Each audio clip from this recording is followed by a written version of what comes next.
Welcome to the Relocated South African, the show for navigating immigration from South Africa. I'm your host, Jan Hugo from Lagos in Portugal.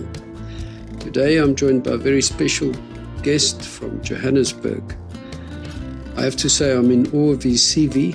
His CV can probably take a whole podcast, but suffice it to say that he's a well-known South African author, marketing executive, and media personality.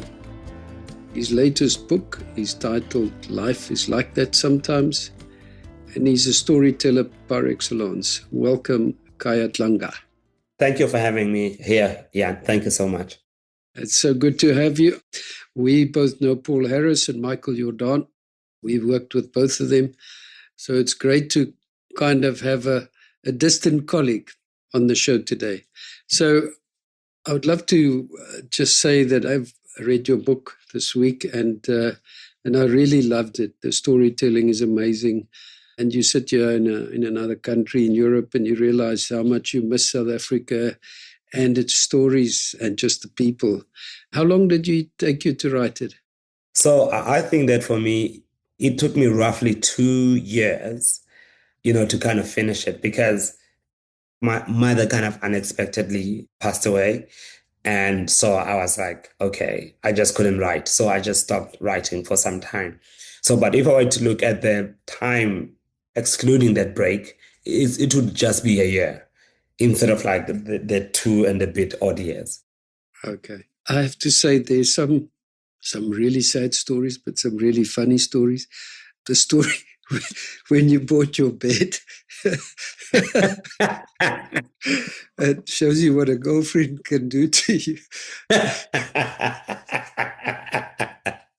Yeah. So I enjoyed that. And the other one, when that's not so funny, but when you took the shortcut and you got mugged by those tsotsies. And my mother had told me not to take that shortcut. And then I got mugged. She knew why. Yeah. Yeah. Anyway, and just a last story on the book, the gambling with your brother and the end of that. I can so relate to it because I have a similar story, and fortunately it didn't end badly. It ended in rehab in time, which was good, but the shock, I think the shock when you realize, what's been happening and you just didn't see it. I think for me that was scary. Yeah. I mean, that was, I think, for me, the hectic thing because, my brother, because I think most people would never read the book, but he lived with me, and I had no idea, like not the slightest, not the foggiest idea that he had this horrendous gambling addiction until, items and electronics and expensive things started missing from my house. And that's the only time I started realizing that there is a problem. And it ended very tragically, even though, I took him to therapy, like we took him to therapy. I think the shame of it all, it resulted in him, taking his own life. So sometimes addictions and suicides always seem like they are these distant things that happen to other people and other families. And you feel like it's never going to affect me. So when it affects you, it's like it just hits very differently. Yeah, and it hits you hard. Oh, my word. I think you mentioned that and when you did say you went for therapy, but the feelings of guilt and what did I have to do with it and did I cause it and could I have prevented it? But fortunately, there's therapy and one can deal with it, but you can never forget. So yeah, it's a tough one. Anyway, let's move along. I think, people might say, why am I talking to a guy like Khaya? A lot of people who have left South Africa will probably don't even know who you are. Yeah. But I really think, there's a lot that we can learn from you, from your storytelling and so on, about immigration as well and the emotional side of it. I obviously try and stay away from politics. I think there's enough politicians and businessmen like Rob Hersov who are dealing with politics in their own way. I don't think those debates necessarily add value to where we are. So you were on Trevor Noah's podcast. The one thing I have to say that I heard for the first time He did say that you were the first person from Africa with 1 million views on YouTube. Is that correct? Yes, that is correct. That is true. That was, I don't know, I was an early adopter, so I decided that I was going to go on this thing, and I stumbled on it by pure accident. I was looking for a clip on YouTube for a reference to reference something, but then I saw like normal everyday people like me just talking to camera, and then I was like, let me try this thing, and I did it because where I lived, the internet was free. It was like a student accommodation. And no one in South Africa knew what YouTube was.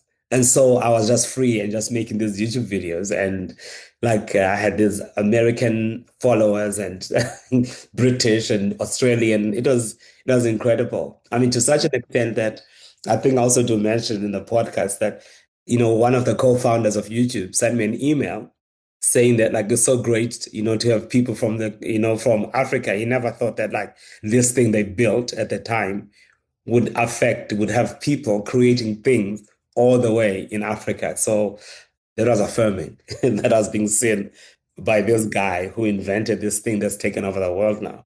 I hope you kept a copy of that email. I've got it. I've still got the email. That is absolutely amazing. Jeepers. Yeah. So yeah, well done. Well done. So, we spoke about Trevor Noah, and I know in your book you mentioned Trevor that when you had problems with your vocal cords, he took you and ensured that you go to the doctor, which is a great thing. So Trevor obviously left for an unbelievable career in the US, and he would be in our books an immigrant. Would you regard him as an immigrant? He doesn't regard himself as one because I think he still sees himself as very much a South African who just went to America for the opportunities. And he sees that as a privilege that he was able to, to do that. And in many ways, I think that he sees himself more as a South African who happens to be a global citizen. And even though maybe he might have like an American passport now, but he doesn't see himself as an American, and he will try to come to the country any opportunity he can, because he finds that it rejuvenates him and it helps his creativity and reconnecting with his friends. And I think that one of the things that he does miss the most, are his friends. And so that's why he just comes here so often. Now, especially now that he decided to leave the Daily Show. Okay. Yeah, yeah. Mm. And he does a lot of touring and he does the podcast and so on. Yeah. Yes, Well, yes. I guess there's a lot of material in South Africa Yeah. that we see every day. But anyway, so yeah, that's awesome. And Kai, a lot of people also have this impression that the people who immigrate are mostly white people. I must just say, I was watching a YouTube today by a little interview by a guy, Stephen Fife, who lives in Australia, he's South African. He started a group called Wersia, like Wersia, and he's got an app and he's got 80,000 followers. But anyway, he was talking to a South African guy who left South Africa during the apartheid years, and he went and set up, and he's now coordinating South Africans in America, lives in California. So, and he's a colored guy. He just Hmm. said they wanted him to fight for the apartheid government and do stuff that he wasn't prepared to do, and he left, and he's still very tuned in, but he says he loves getting South Africans together, and he does it all over America, and he says they have braais, and he refuses, and he says, they're very mixed. There's not just whites or Afrikaners or whatever, and I think that's awesome. But I think there's an impression that only white people emigrate. Do you have a lot of friends that have left? I do think that it's not true that it's only, white people who immigrate, but I do imagine that as a proportion, you probably do have more white people, but there are a lot of black people who go like in all sorts of different colors. In fact, like there's a young, extremely, I think that he's the most successful guy from my high school, from my matric year right now. And he's an Indian guy and he just left California. He's now moved to Texas. And his name, I don't know, his name is Vinodan Lingham, and people know him as Vinny Lingham. But he's done extremely well in the tech game. And then I have a whole bunch of friends, of course, like some who are working for Netflix, and these are like also, black people working for Netflix. There's another friend who is working for Google. We have a number of friends who work for Google. So it's not just, in fact, I have another friend who used to work in Germany. He worked for BMW, who's back in South Africa now, and he will speak German to whenever he finds out that there's a German somewhere, and with his a German with his Xhosa accent, which is just absolutely great.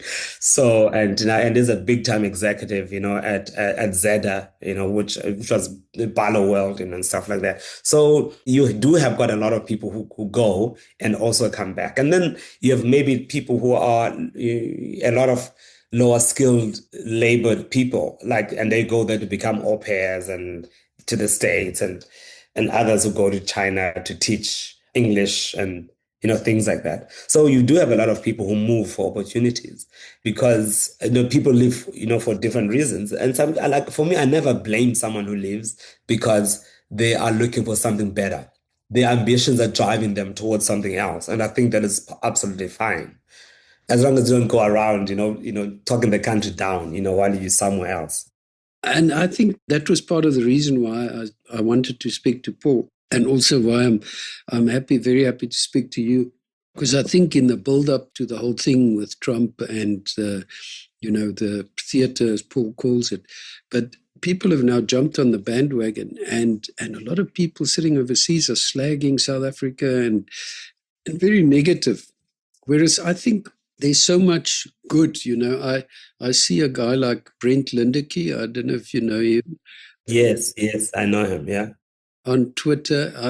I'd actually love to get him on the show as well, because there's so much good that's happening, but good news doesn't sell. And this is the sad thing, is that all this bad stuff attracts, I mean, look at the number of followers that Rob Hersov has, but as Paul says, it's the way that you do stuff, and it's so sad actually in a way. But I think it's very important, as you say, that you don't want to judge people, because everyone that's what I'm learning, is everyone in this game and in this move is doing it for their own reasons. Some people believe it's for a better future, other find job opportunities, other think it's safety, and so on.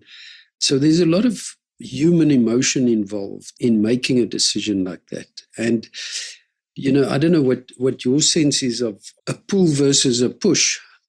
And maybe what you're saying, in these very skilled people, there's more of a pull than, saying, oh, well, there's no more opportunities, we're going to go, and so on. And I think Paul said it as well. Why don't you get off your backside and do something instead of complaining? I think that, like, the lesser skilled you are, if you don't have skills to sell, you will complain. And I think for a lot of people who have a pull factor rather than a push, I don't think they go around complaining because they're like, this was a great opportunity. I couldn't let it go. So that's why I've left. Then you have those who have more of a push. And I think depending on what drove you overseas, your attitude will be different depending on whether there's a pull factor or a push factor. Mm. And I imagine that those who are pushed are more likely to be on the negative stuff than those who are on the pull factor. I imagine if you met like someone overseas and you're like, hey, you marry somebody overseas, it's a more of a beautiful story. So you don't have much bad things, I imagine, to say. And what I always think about sometimes is, which, what you're talking about, like on the internet, which kind of, I do get irritated sometimes by Rob Hersov myself, because I feel like he analyzes things. And I don't know if it's because he is attention starved or he loves attention. It could be both. I don't know. Because I think if he has as much money as he does, he should be okay. But, but then, Trump, he had money, but he loves attention too. So, but what I'm saying is that, so he'll peddle certain things that I feel like are not based on any foundational fact, for example. And where he will say things like, yes, white people don't get opportunities in South Africa, which I think is when you look factually, it's completely untrue, right? When you look at the numbers. And in South Africa, white unemployment sits at 7.4%, right? And black unemployment, obviously, we know is just horrendous. It's like sitting in the 30s. And before 94, white unemployment was sitting at 7% even then. I was looking at the numbers. So because initially I was like, when I hear people say these things, I don't want to react out of emotion. I actually need to see what the facts are. A lot of things that people say are not grounded in fact. They're like grounded in emotion. And I think that if the more we say what is true based on fact rather than emotion, I think that maybe we won't talk past each other so much as South Africans. I think then we'll be able to, sort out things and fix things as we should. And I can understand people's frustrations. It's like, well, I'm not getting a job. I mean, when we have an economy, like last quarter, it grew at 0.1%.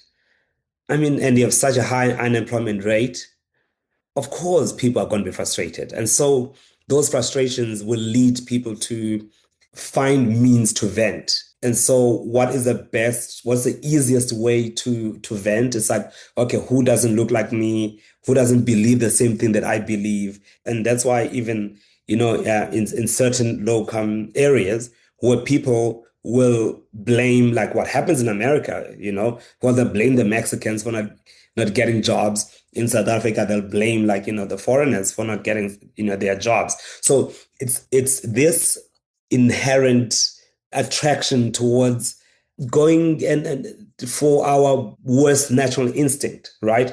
As opposed to what Abraham Lincoln, who talks about the better nature of our angels, right?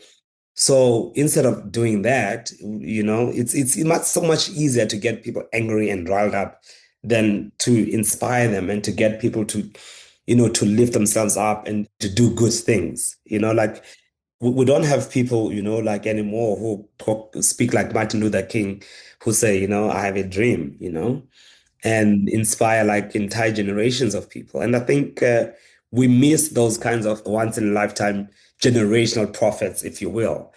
And I think that is probably lacking in the world over because there is all these fractured views wherever you go around the world. Like you can see it so clearly in the States, it's so fractured. And then in Britain, you had like this Brexit, extremely fractured. And it's a thing that is happening and manifests differently in each country. And in South Africa, it manifests in its own way. And so I try not to look at what is happening to us as uniquely South African, but what is happening here, it just manifests itself in a different form. It's like this cancer that is eating the world right now that we somehow need to find a way to fix.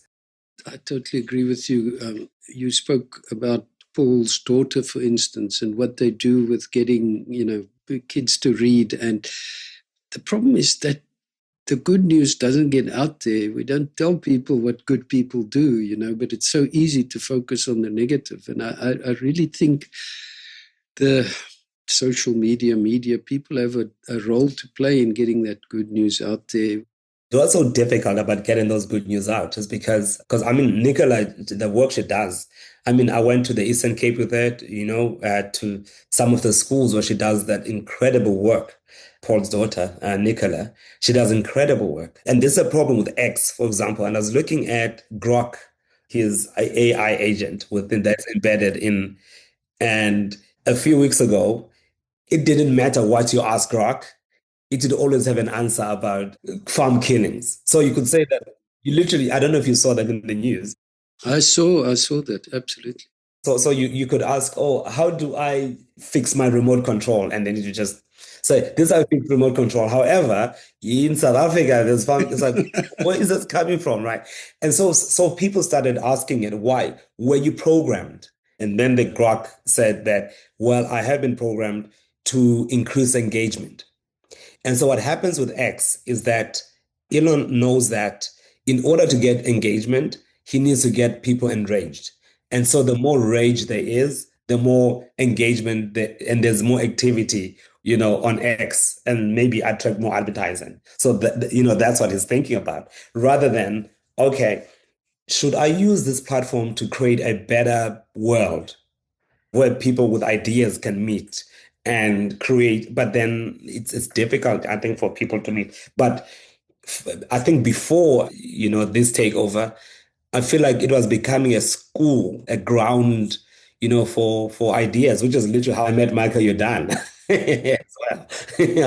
When it was on Twitter and it didn't have this terrible algorithm that only promotes, negativity. Okay, that's when you opened your bank account at FNB. With F&B, yes, yeah. Michael was very good in that regard, I must say. I have to take my hat Yeah. off to him. Anyway, just getting on with the immigration story, I obviously in your book you talk about losing, loved ones, and I think immigration in a way is like that in some respects because it breaks up families. It has a grieving process, and a lot of people I speak to, some go back, some battle. It's really difficult. I mean, I look at myself, my son lives in Dallas, so I see them from time to time, but the grandkids are growing up in a way that would have been different if we were all living in the same country. And I think there's an element of grief in that, and it's sometimes hard to deal with. So maybe the question is, how can people cope with that grief, and relating it back to how you coped with grief and missing and not having the loved ones around. Geez, I imagine it's so funny because even with me, like when my mother was in the Eastern Cape and I was in Cape Town or Joburg, I'd felt, a bit of grief and guilt because I was like, oh, I'm so far. I don't see as much as I could. And when I'm there, I'm like, like I don't, that whole thing where it's like you go visit your parent and then 2 hours later, you're slightly annoyed with them. But True. but and I think it's very difficult because I imagine the relationship almost feels very like it's like you're talking to someone on a screen, I imagine, all the time. You don't get to see that there's nuances that you might miss about the person because you're just seeing them like, on the screen and or you're just hearing their voice. You don't know what you almost forget what they are like when they are interacting with a large group of people. And because that also adds its own dynamic, right? Because when you're dealing with someone on the one-on-one on the phone, maybe you're more engaged and maybe you are more personal and more deliberate. But I think that when there's a group of people, those spontaneous moments, those spontaneous things that happen are just not there anymore. Yeah, and I think I almost equate it to being part of someone's life. You can never be part of someone's life on the screen, unfortunately. Even though I see my grandson in Ireland every single day, my daughter phones me, I'd speak to him, but I can't touch him. I'm not there with him. You don't have that engagement. I think people underestimate the impact of that in terms of immigration. Yeah. It is really, really difficult, and some people can't cope with it. And they turn around and they go back. And as Paul says, that's taken 5 years out. They could cost a lot of money and so on. The question, in terms of your coping with it, did the storytelling and the writing about it, did that help you cope? I think for me, writing about it really helped me cope like a lot more than I thought it would. Because I mean, I went to therapy, and so when I took a break, especially from writing after losing my mother as well, I was like, nah, let me just go and see a therapist. And fortunately, my publisher was very kind. She didn't keep insisting, checking up on me. So when are you getting me the book? Because I think she understood what I was going through. And so when I started writing it, about my experiences through the grief, it really, really helped me like significantly, like a lot more than I thought it would. And I can even see how I relate as a person. And I feel like there is the pre-book Khaya, grieving, and the post Khaya grieving after the book.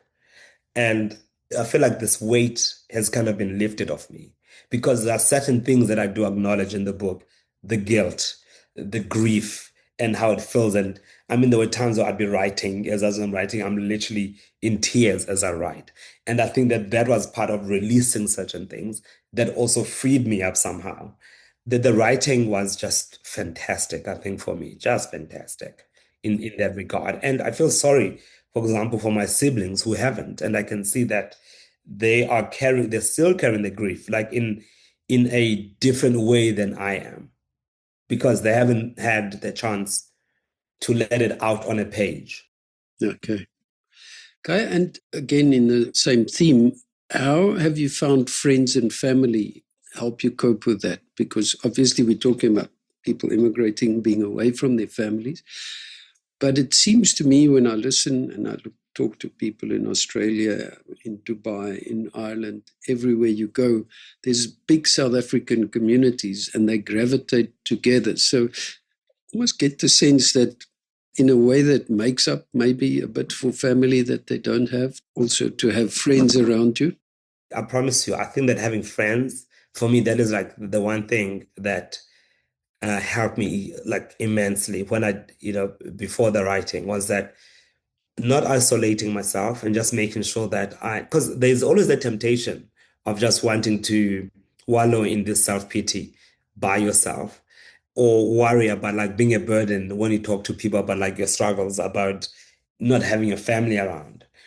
And I think when you meet people, and I imagine even having other South Africans who have their grandkids or their children there does something to you. And the reason I say this is because I remember reading Mandela's Long Walk to Freedom, and what in his book, there's a part he said in prison, the one thing he didn't realize that he missed more than anything in the world was hearing the voices of children.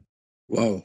And all of a sudden you realize like, geez, that there are these little nuances, that like little things when you are distant from people that you don't think affect you, but then when you meet a child for the first time after however many years, you're like, oh my goodness, I've missed this. I didn't realize I missed this.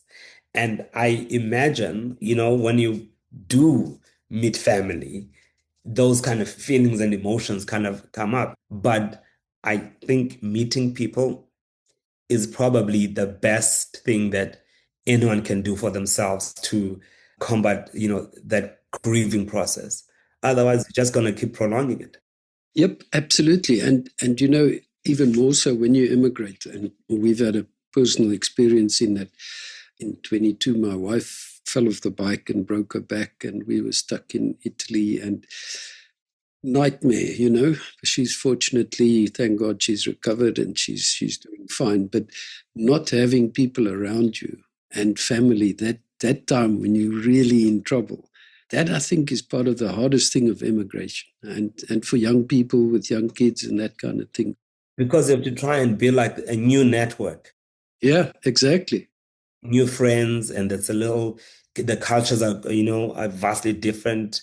I know that in some countries, I don't know what I was reading, where they said that, the people just don't invite you to their homes. And I was like, what the hell? I've never heard of this thing. Like, because we love brides, Yeah. but you can't have a bride without inviting people to your home. Do you know what I mean? Exactly, exactly. Well, I must tell you a quick funny story. We were invited to a braai at an English couple that lived nearby, and the guy said, "But I have to tell you, I've never barbecued before." I said, "Don't worry, I'll come and do the barbecue." Barbecue. And you know what they did? They were watching the Grand Prix while I was braaiing outside. I thought, okay, but I don't mind. I like braaiing, so that's what we do.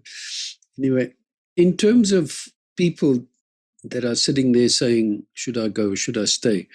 What advice would you give them today? For me, I would say that I think one of the hardest thing is building community.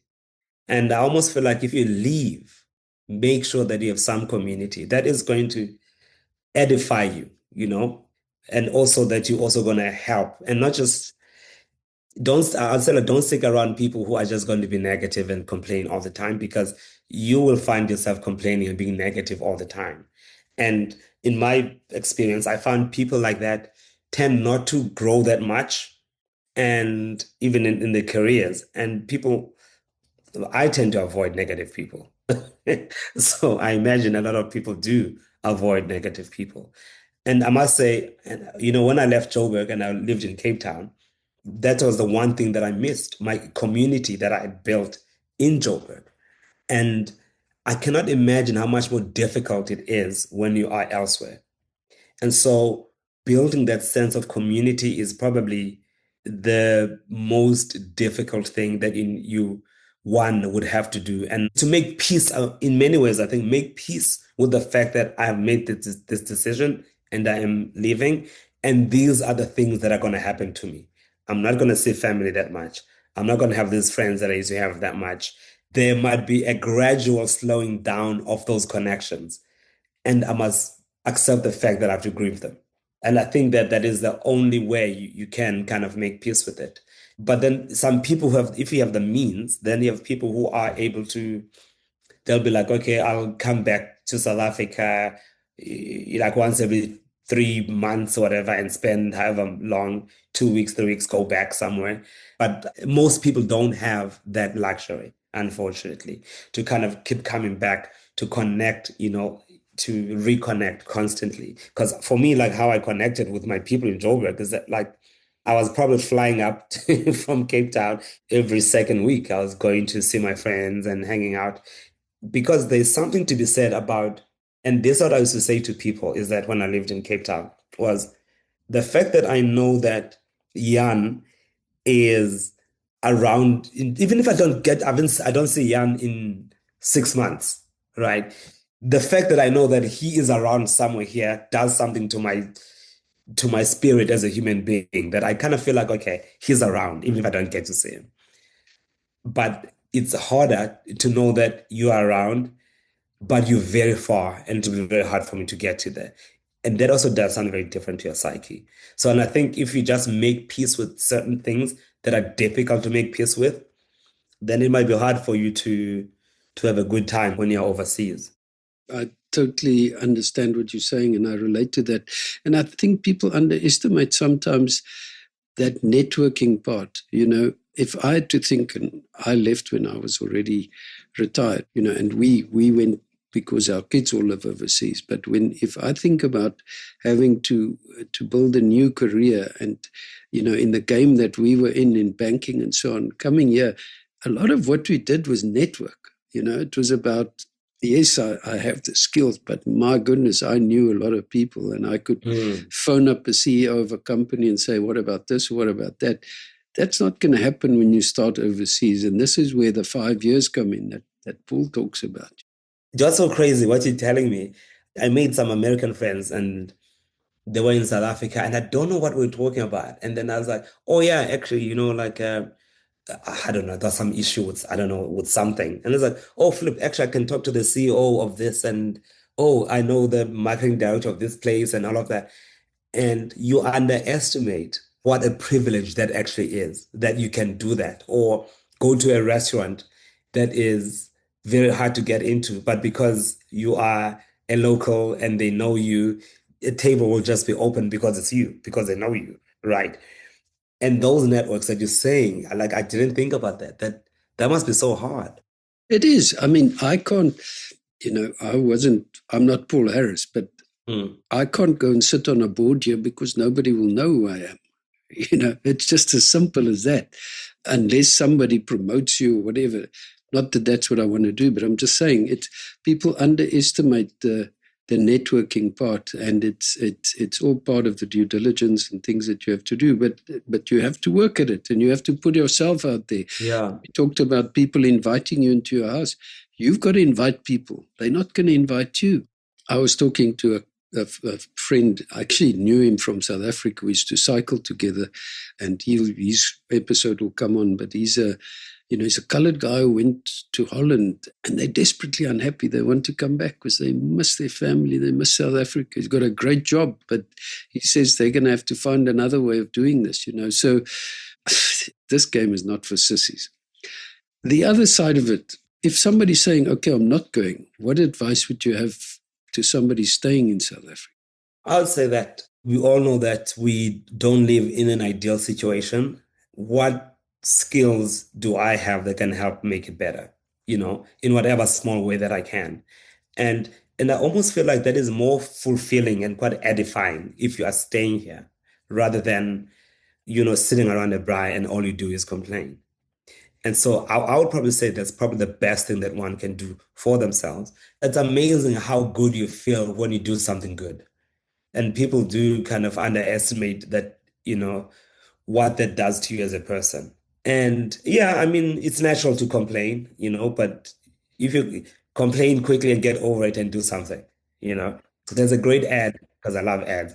There was an ad, a Honda ad that won like all the awards, around the world.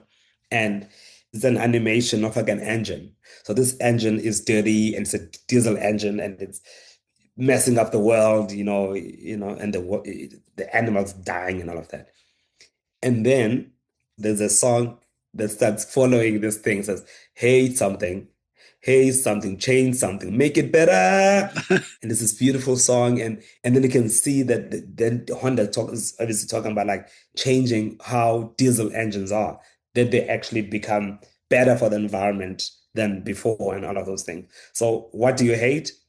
Find a way to change it Uh-huh. rather than just to complain about it and find a way to make it better. Because we all have a skill that we can use that we can make something better, whatever it is that we hate. I think that's get off your backside. I think you obviously quoted Job a lot, in terms of what can happen when things go really bad. Is it ever that bad, And maybe you've also got to look around and say, is it really that bad? Yeah, I mean, you're right, because I do quote Job in the book because Job, he's lost everything. And then after his all his kids are dead, all his livestock, because the richest man in the world. And then when they tell him like the final straw, all his kids now are dead. And it says, naked I came, naked I shall depart. May the name of the Lord be praised. And I'll never forget reading that verse. And I was like, how could he say this? After all of these things, he still says that. And that for me really transformed how I kind of think about things. I was like, okay, well, I mean, things are bad, but you know, I'm not dead. Yeah, You know what exactly. I'm saying? I'm not dead. Yeah, So it could be worse. it could be, absolutely. And maybe just before we finish, do you know that Starfish Great Heart Foundation in South Africa? Oh, flip, there was an ad years ago. I remember an ad about the Starfish Foundation many years ago. Yeah, years ago I played in their golf day, but I went in and read that because thinking of the story that doing good and making a difference. And if I can quickly just read that, it says an old man walking along the shore noticed that millions of starfish had been washed up overnight. He noticed a young child picking up starfish and gently throwing them into the ocean. Child, he asked, what are you doing? The sun is coming up, the tide is going out, and if I do not throw them in, they will die, the child responded. Don't you see, responded the old man, there are miles and miles of beach and starfish all along it. You cannot possibly make a difference. The young child listened politely, paused and bent down, picked up another starfish and threw it into the ocean, saying, it made a difference to that one. And Wow. I think that sometimes is so true of the situation, that one finds yourself in. So Mm, make a difference to one and you've made a huge difference. So that is so true. And you don't know the ripple effects of that. yeah, exactly. Yeah. Yeah. Exactly. Yeah. Yeah. Khaya, thank you so much. Any closing thoughts before we wrap up?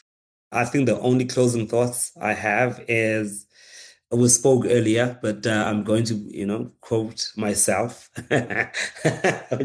which is something that I think maybe I need to do more of as well for myself, which is even in my darkest hour, I glow in the dark.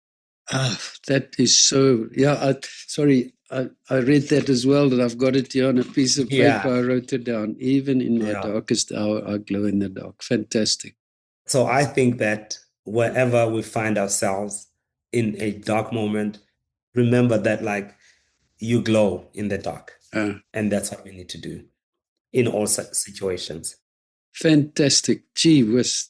Thank you so much, Khaya. Thanks for sharing why South Africa is home to you and your thoughts on grief and immigration and loss and loved ones. As I said before, it feels like I really got to know you in the last week, reading your book. And I really appreciate your time and a great conversation. Thank you so much. Thank you very much.